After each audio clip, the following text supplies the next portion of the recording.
आपको ऐसे पैसे की जरूरत है जहां पे आपके पास कमाए गए पैसे से काम नहीं चल रहा है, या फिर कुछ ऐसी परिस्थिति बन जाए कि आप कमा नहीं पा रहे हैं, आप जॉब में नहीं जा पा रहे हैं, तो ऐसी स्थिति के लिए आखिर पैसे जमा कैसे करें, इसको बोलते हैं इमरजेंसी फंड। इमरजेंसी फंड के बारे में एक यूजुअल फाइनेंशियल एक्सपर्ट्स कहते हैं कि आपके पास 3 से 6 महीने का पैसा आपके पास इमरजेंसी फंड में होना चाहिए। अब 3 से 6 महीने का इमरजेंसी फंड कैसे बनाएंगे, किस प्रकार से शुरुआत करें, इमरजेंसी फंड की आखिर शुरुआत कैसे करें, आज की इस वीडियो में हम इस पर बात करने वाले हैं। तो अगले 10 मिनट के अंदर हम वो 10 पॉइंट सीखेंगे जिससे हम अपनी इमरजेंसी फंड बना लेंगे और कभी भी किसी भी आपातकालीन स्थिति से बाहर आने में हमें वो हेल्प करेगा। तो आइए बिना देरी किए वीडियो को शुरू करते हैं। The first point first is of course set a goal. कोई भी काम करने से पहले गोल सेट करना जरूरी होता है। तो सबसे पहली इंपॉर्टेंट चीज है कि अपनी गोल सेट करें कि 3 से 6 महीने का फंड आपके लिए है क्या।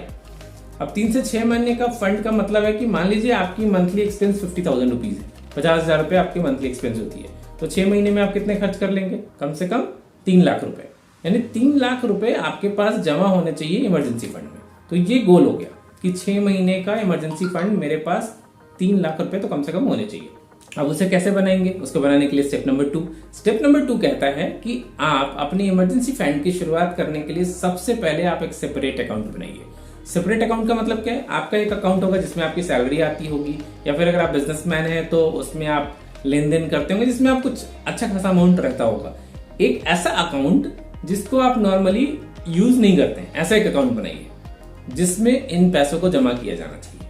एकदम अलग अकाउंट, वो सेविंग अकाउंट हो सकता है, आपको करंट अकाउंट रखने की जरूरत नहीं, नॉर्मल सेविंग अकाउंट हो सकता है, किसी भी बैंक का हो, किसी दूसरे बैंक का हो, और उसको ऑनलाइन यूज मत कीजिए, उसका एटीएम कार्ड यूज मत कीजिए, एटीएम पास में रखिए मत ताकि आपको निकालना ना पड़े। ऑनलाइन भी यूज मत कीजिए, एटीएम होना चाहिए, घर पे रखा होना चाहिए कहीं किसी कोने में, ताकि जब जरूरत पड़े तभी निकले। तो ऐसा एक सेविंग अकाउंट होना चाहिए।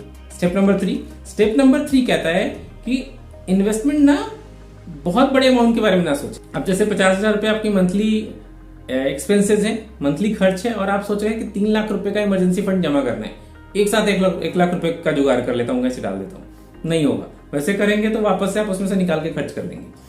तो छोटा स्टार्ट करें। अब छोटा कैसे स्टार्ट करेंगे, अब जैसे 50,000 रुपए हर महीने खर्च करते हैं, उस खर्च का कोई 4-5%, 10% अराउंड 5,000 रुपीज होगा, तो आप 4-5% कर सकते हैं। 2-2,500 रुपए से शुरुआत कीजिए। शुरुआत इतने से कीजिए, जरूरत नहीं बहुत बड़ा फंड बनाने की एक साथ, क्योंकि एक बार ना इमरजेंसी फंड बनाने की हैबिट लगना जरूरी है।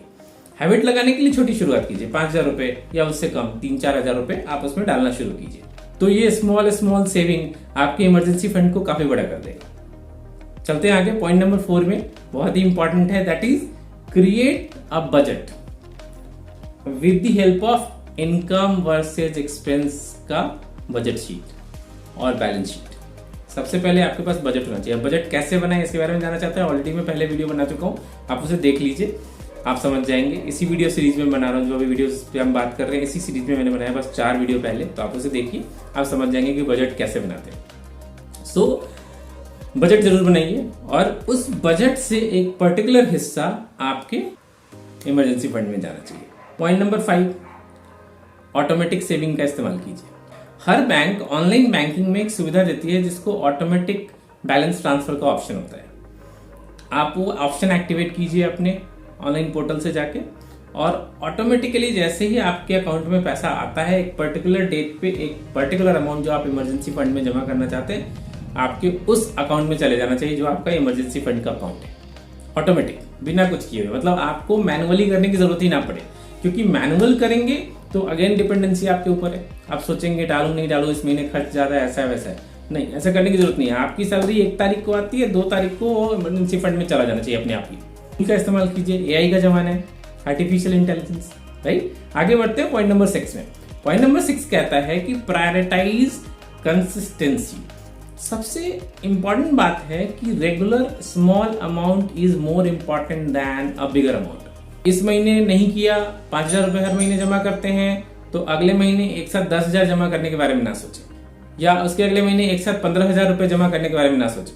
5,000 रुपए अगर आप करते तो 5,000 रुपए हर महीने ही जाना चाहिए, क्योंकि एक स्मॉल अमाउंट होगा, आपको पता भी कम चलेगा और आपका बर्डन भी नहीं बनेगा, और धीरे धीरे वो आपका इमरजेंसी फंड बड़ा होता जाएगा। बिलीव मी, 5,000 रुपए पर मंथ, साल का 60,000 रुपए, सिर्फ 1 साल के अंदर ही आप 1 महीने का इमरजेंसी फंड जमा कर लेंगे और 2-3 साल अगर आपने कर लिया, उस पर इंटरेस्ट रेट भी मिलेगा, तो आप समझ लीजिए आप इमरजेंसी के लिए रेडी हैं always.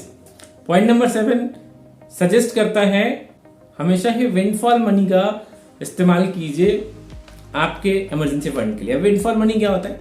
All of a sudden आया हुआ कुछ मनी, जैसे कि आपने कभी किसी को दिया था, देके भूल गए थे, उसने आपको पैसे वापस कर दिए, आपके बजट में ही नहीं था वो, उसमें से एक हिस्सा निकाल के डालिए इमरजेंसी फंड में। आप जॉब करते हैं, आपको कोई बोनस आ गया, ये भी आपके बजट का हिस्सा नहीं है, उसमें से निकाल के डालिए आपके इमरजेंसी फंड में।